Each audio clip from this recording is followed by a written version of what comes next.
The second thing, I think, which sounds the death knell to the climate change bill, is the energy gap. Now, there are lots of people, David, who knows far more about this than I do, so I'm not going to try and do the maths or tell you about the science. What I am going to try and tell you about is a little bit of how I have seen the policy process working.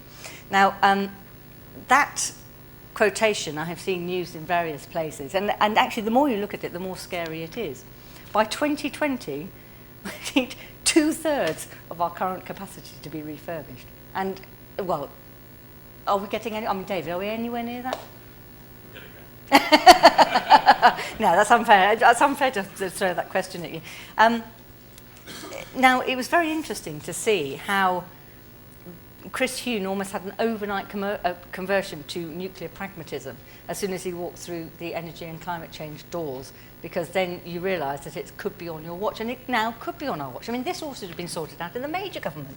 It's absolutely astonishing that we have not had a proper, serious think about how we're going to get our energy from, where's it going to come from, and where's it going to be supplied. And I tell you why. Shall I tell you why?